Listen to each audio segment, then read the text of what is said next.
Hello everyone, welcome back to my YouTube channel trading trends. Let's see what can happen in the market tomorrow. Bank Nifty अगर आप देखो तो bank Nifty ने close किया 47,574 पे, और बैंक निफ्टी कल की क्लोजिंग से लगभग 500 पॉइंट 4 पॉइंट जाके ऊपर जाके क्लोज हुआ है। और एक चीज अभी ध्यान रखनी पड़ेगी, हाइट से लो को अगर लो से हाई मार्क करें तो कम से कम इसने 1000 प्लस पॉइंट की मूवमेंट दी है। ये चीज हमारे माइंड में रहनी चाहिए कि अब ये बैंक निफ्टी ने इसको एक स्ट्रॉन्ग ट्रेंड लाइन का जो सपोर्ट से कंटिन्यूसली सपोर्ट लेके एक अच्छी बाइंग कैंडल बनाई है। एक चीज का ध्यान अभी भी रखना, अभी भी टोटली ये हम ये नहीं कह सकते कि सेलर से बायर्स के हाथ में आ चुका है, क्योंकि ये जो लेवल है 47,600 से लेके 800 का ये जो जोन है, ये बहुत ही इंपॉर्टेंट जोन है। इसके ऊपर जाके मार्केट जब ट्रेड करने लग जाएगा, जब क्लोज करेगा, तब जाके हमारे लिए टोटल बायर्स के हाथ में आएगा। अभी इसको एज अ प्रॉफिट बुकिंग भी देख सकते हैं, क्योंकि अगर आप देखो तो ऊपर से लेकर नीचे तक लगभग 2400 प्लस पॉइंट की मूवमेंट हुई है। तो ये एक प्रॉफिट बुकिंग आना भी जरूरी थी। और खासकर अगर आप देखो इस ट्रेंड लाइन के अंदर ही कब से मार्केट ट्रेड कर रहा है, कंटिन्यूसली मार्केट इसी ट्रेंड लाइन के अंदर ट्रेड कर रहा है। तो यहीं से शार्प रिकवरी होकर यहाँ तक आया है। कल मंडे, यानी कि कल मंडे का जो ट्रेडिंग सेशन होगा वो बहुत ही इंपॉर्टेंट रहने वाला है।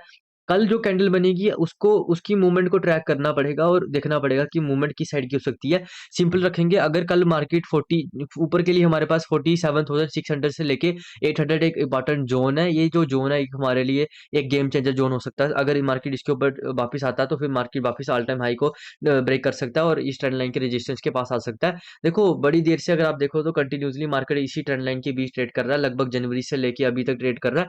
तो इतना ऐसा होता नहीं है कि मार्केट बैंक निफ्टी एक छोटी रेंज में या एक ट्रेंड लाइन या चैनल में एक इतनी देर से ट्रेड कर रहा हो। अब जब भी इसको ब्रेकआउट करेगा आपको एक बड़े बड़ी मूवमेंट्स मिलेंगी, जब भी इसको ब्रेकआउट या ब्रेकडाउन करेगा। कल के लिए हमारा बटन नीचे के लिए क्या रहेगा, नीचे के लिए तो फिलहाल हमारे लिए ये रहेगा, क्योंकि यहाँ पर जो स्ट्रगल हुई थी इंट्राडे के बेसिस में, ये जो लेवल है जहाँ पर परसों मार्केट ने क्लोजिंग की थी, ये इंट्राडे के लिए हमारे लिए कल के लिए इम्पोर्टेंट स्पॉट बनेगी। और मार्केट अगर यहाँ से नीचे ब्रेक करता है तो फिर इस ट्रेंड लाइन के पास आके होल्ड कर सकता है। हाँ, इस ट्रेंड लाइन के बाद ब्रेक डाउन करेगा तो फिर हमारे बड़े टारगेट हो सकते हैं। बाकी कल को हमें देखना पड़ेगा, अगर मार्केट इसके ऊपर कहीं यहीं फ्लैट खुलने के बाद अगर यहाँ थोड़ा सा होल्ड करके ऊपर वाली साइड ब्रेकआउट करता है, तो ऊपर हमारे पास 48,000 का साइकोलॉजिकल लेवल भी है। पर कल की जो क्लोजिंग है ना वो बहुत इंपॉर्टेंट है। अगर मार्केट ऊपर जाके क्लोज करता है तो समझ लो ना, तो कहीं ये जो प्रॉफिट बुकिंग नहीं है, ये बाइंग वाली कैंडल है। अब देखो, आपको जानने की जरूरत भी नहीं है कि मार्केट में वार चल रही है, ये चल रहा है, वो चल रहा है। आपको सिर्फ चार्ट्स को पढ़ो, कैंडलस्टिक बिहेवियर को समझो। मैंने कैंडलस्टिक बिहेवियर की वीडियो भी बना दी है, लर्निंग वीडियो के नाम पे जो प्लेलिस्ट बनी हुई है उस पे जाके आप चेकआउट कर सकते हो। देखो एक चीज देखनी पड़ेगी, हर चीज़ को आपको अलाइन करना पड़ेगा। जैसे वन डे में, कि वन डे का अभी हम समझा, अब चलते हैं 15 मिनट में कि 15 मिनट में मार्केट में क्या हो सकता है कल। अगर आप जैसे वन वन डे में मैंने आपको बताया कि 47,600 से लेके 800 एक एक स्ट्रॉन्ग रेजिस्टेंस जोन है, जहाँ पर हम सोच रहे थे कि इसके ऊपर जाके बाइंग करेंगे। अब ये जो जोन है हमारे लिए मंडल के लिए बहुत इंपॉर्टेंट हो चुका है। अगर मार्केट यहीं कल फ्लैट खुलने के बाद एक अच्छी प्राइजेक्शन के बाद ऊपर ब्रेक करता है तो फिर आपको जो मूवमेंट मिल सकती है, पहले 48,000 तक मिल सकती है, फिर उसके बाद 48,100 से लेके 300 के बीच तक भी मिल सकती है। बट ये चीज ध्यान रखना कि थोड़ा सा होल्ड होने देना। प्राइस एक्शन जो बनेगा, प्राइस एक्शन जो कैंडलस्टिक बिहेवियर बनेगा, उसको उसको एक बार अच्छे से देख लेना।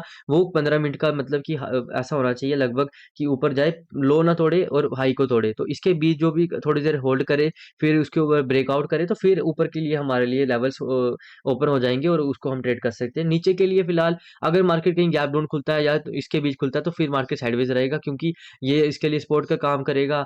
ऊपर इसके लिए ये, इसके लिए जोन इसका रेजिस्टेंस का काम करेगा, तो इसके बीच होकर ट्रैप भी हो सकता है। फिर हमें ट्यूसडे को या वेडनेसडे को एक्सपायरी वाले दिन हमें एक बड़ी मूवमेंट मिल सकती है।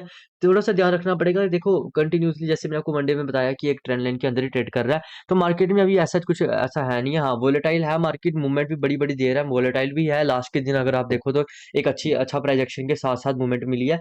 जैसा कि आपको मैंने कहा था डेली लर्निंग वीडियो में बताऊंगा, थोड़ा सा मैं आपको थोड़ा समझा देता हूँ। देखो फ्राइडे के सेक्शन में क्या होता है, मार्केट गैप डाउन खुलता है, स्ट्रॉन्ग ट्रेंड लाइन के सपोर्ट के पास खुला था वन डे में। तो एक चीज हमारा क्लियर होनी चाहिए कि स्टार्टिंग में आप नीचे का ट्रेड नहीं लोगे, आपको नीचे का ट्रेड लेना है तो थोड़ा सा आपको बिरिश प्रोजेक्शन चाहिए। बिरिश प्रोजेक्शन कैसे हो सकता था, इधर आके यहाँ होल्ड करता या यहाँ से पुल बैक लेता, प्राइस करेक्शन करता या टाइम करेक्शन करता, फिर हम नीचे का ट्रेड सोच सकते थे। नीचे का ट्रेड थोड़ा सा रिस्की इसलिए भी है क्योंकि कंटिन्यूसली उसी ट्रेंड लाइन पे जो वन डे पे बनी है, कंटिन्यूसली मार्केट वहीं से पुल बैक लेके वापस ऊपर चला जाता है। तो एक चीज का उसको भी थोड़ा सा ध्यान रखते हुए हमें थोड़ा सा, अगर एक डेढ़ घंटा ये होल्ड कर जाता है इधर ही इसके बीच, फिर नीचे का ट्रेड लेते तो ज्यादा बेटर सेक्टर था। अगर देखो उसके होता क्या है, मार्केट में पहली कैंडल एक रेड बनती है, पर क्या होता है कि कहीं ना कहीं बायर स्ट्रांग होते हैं। विक अगर नीचे वाली साइड है तो समझ लो बायर ज्यादा स्ट्रांग है, विक अगर ऊपर वाली साइड है तो मतलब सेलर ज्यादा स्ट्रांग है। फिर क्या होता है, कंटिन्यूसली मार्केट ऊपर ऊपर ऊपर पर जाता है। कल का लो और कल की क्लोजिंग अपने आप में, ये जो पूरा जोन होता है ये हमारे लिए एज अ रेजिस्टेंस काम करता है। बट एक चीज याद रखना, जब भी और ट्रेडिंग हो जाती है तो फिर रेजिस्टेंस लेवल भी ऊपर नीचे छोटे शिफ्ट हो जाते हैं। जैसे ही मार्केट यहाँ पर और ट्रेडिंग करता है, थोड़ी सी करता है, तो यहाँ पर हमें एक एंट्री मिलती है, ये हमारे लिए एसएल होगा। मार्केट पुल बैक देता है बट यहीं से रिकवरी लेता है, फिर आपको एक अच्छी मूवमेंट मिलती है। यहाँ आप एग्जिट भी कर सकते हो, वापस यहाँ पर भी एंट्री ले सकते हो। देखो इस एंट्री को आपने तभी लेना है जब आपने यहाँ एंट्री ली होगी। अगर आपने यहाँ एंट्री नहीं ली होगी तो फिर आपके लिए ये एंट्री लेने एक रिस्की एंट्री रहेगी। इसका रीजन ये है कि क्योंकि क्या होता है कि मैक्सिमम केसेस में क्या होता है, फर्स्ट मूव को ट्रेड करना सीखो, क्योंकि फर्स्ट मूवमेंट जो होती है वो बड़ी जरूरी होती है। अगर आपने फर्स्ट मूवमेंट में पैसा नहीं बनाया तो क्या होता है कि कई बार मार्केट 10 में से 3-4 बार क्या करता है, यहाँ आपको ट्रैप कर देता है। ये मूवमेंट, बड़ी बड़ी मूवमेंट्स अगर आप देखो बैंक निफ्टी में तो कितनी बार मिलती हैं, हफ्ते में एक बार या दो बार। तो कंटिन्यूसली आपको ये समझना पड़ेगा कि मूवमेंट कितनी हो चुकी है, कितनी हो सकती है ऊपर के बाद। उसके बाद यहाँ पर ऊपर कई अगर आप देखो तो एक रेजिस्टेंस भी थे, ये अपने आप में रेजिस्टेंस जोन है। तो कंटिन्यूसली आपको समझना पड़ेगा, ट्रेड लेने पड़ेंगे, उसके बाद जाके आपको समझ आएगा। चलिए तो देखते हैं कल मार्केट में क्या हो सकता है। जैसे कि मैंने आपको बताया ये एज अ स्ट्रॉन्ग जोन है, तो इसको अगर मार्केट को ऊपर जाना है तो थोड़ा सा यहाँ पर जो प्राइजेक्शन बनाएगा वो बुलिश होना चाहिए। बाकी अगर गैप डाउन खुलेगा तो थोड़ा सा मैं बोलूंगा कि आपको थोड़े से फर्स्ट हाफ में अगर वाइड भी करोगे तो चलेगा। गैप अप खुलेगा तो फिर हमें देखना पड़ेगा कि 48,000 के साइकोलॉजिकल लेवल को सस्टेन कर रहा है। जैसा कि मैंने आपको बताया, फर्स्ट 15 मिनट का जो प्राइजेक्शन होना चाहिए, फर्स्ट 15 मिनट का जो लो होना चाहिए वो ब्रेक नहीं होना चाहिए, और मार्केट में जो कैंडलस्टिक बिहेवियर बनेगा वो बुलिश होना चाहिए। Thanks for watching this video, have a nice day.